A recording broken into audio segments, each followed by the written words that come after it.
नमस्कार दोस्तों, हमारे YouTube चैनल बुक्स प्ले में आपका स्वागत है। आज हम बात कर रहे हैं जोसेफ मर्फी की किताब the miracles of your mind की। डॉक्टर जोसेफ मर्फी की लिखी गई पुस्तक the miracles of your mind में अवचेतन मन की शक्तियों के बारे में बताया गया है, जिसका प्रयोग करके हम अपने जीवन को चमत्कारिक रूप से बदल सकते हैं। दोस्तों, ये वीडियो का चौथा पार्ट है। इस वीडियो के अगले पार्ट का लिंक नीचे डिस्क्रिप्शन में दे दिया हूँ। इस वीडियो को देखने के बाद आप बाकी पार्ट्स को ज़रूर देखें। तो चलिए शुरू करते हैं। अध्याय 3, अवचेतन मन और शराब। दोस्तों, शराबी एक मानसिक रोगी होता है और उसे पूर्ण मानसिक मरम्मत की ज़रूरत होती है। समस्याग्रस्त शराबी, बाध्यकारी शराबी या पियक्कर सामान्य ढंग से नहीं पीता है, जैसा उसके ज़्यादातर मित्र करते हैं। समस्याग्रस्त शराबी तो दीर्घकालीन शराबी होता है।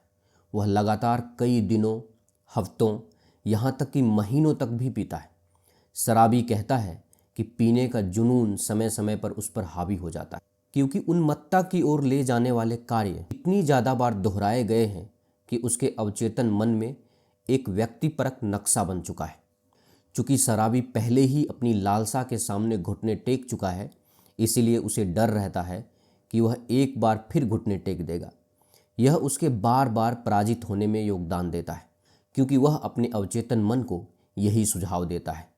अपनी कल्पना की वजह से शराबी बार बार शराब पीने की ओर लौटता है।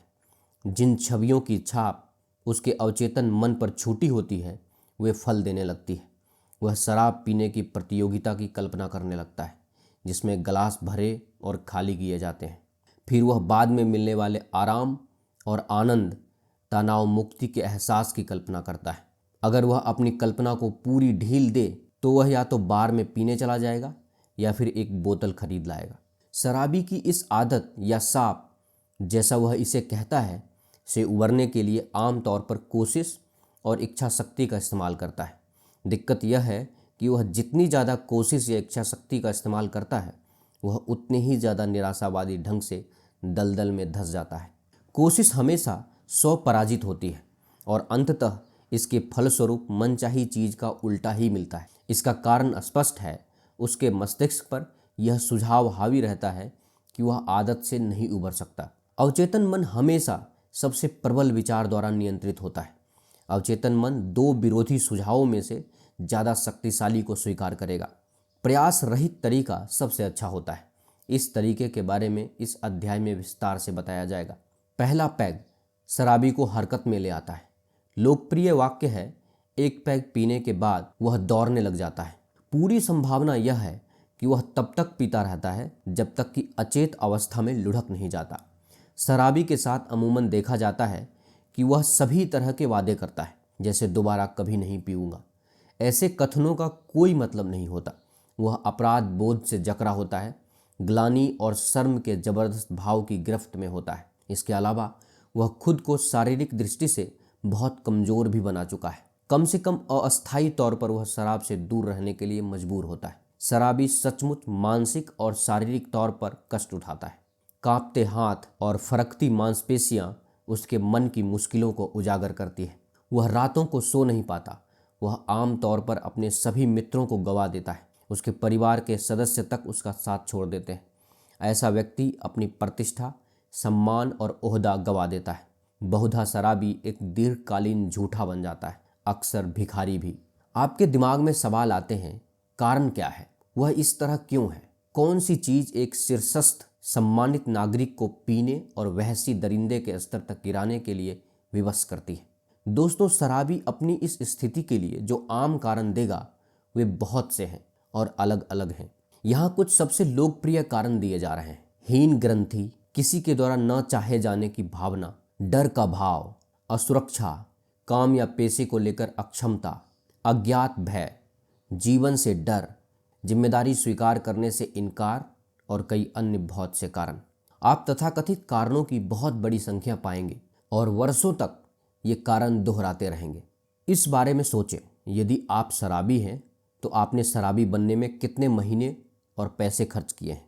शायद एक पक्का शराबी बनने में आपको 1 वर्ष का समय, भारी धनराशि और भारी कोशिश लगी होगी। जब आपको पता चल जाता है कि मूल कारण आपकी सोच है और आप तो बस इसे अस्वीकृति ग्रंथि जैसा आकर्षक नाम दे देते हैं।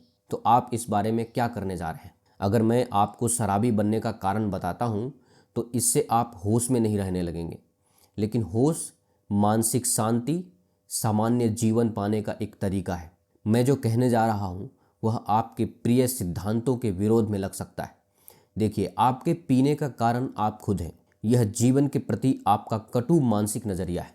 आपके विचार, भावनाएं, विश्वास, साथ ही आप जीवन में जिसे अपनी सहमति देते हैं, वे सभी आपके संसार को निर्धारित करते हैं। आपके संसार से मेरा मतलब है आपका शरीर, आपकी परिस्थितियाँ, जीवन पर आपकी प्रतिक्रिया, आपका स्वास्थ्य, आर्थिक स्थिति और आपके जीवन के सभी पहलू। आपकी आदतन सोच आपके मानसिक नज़रिए को समाविष्ट करती है।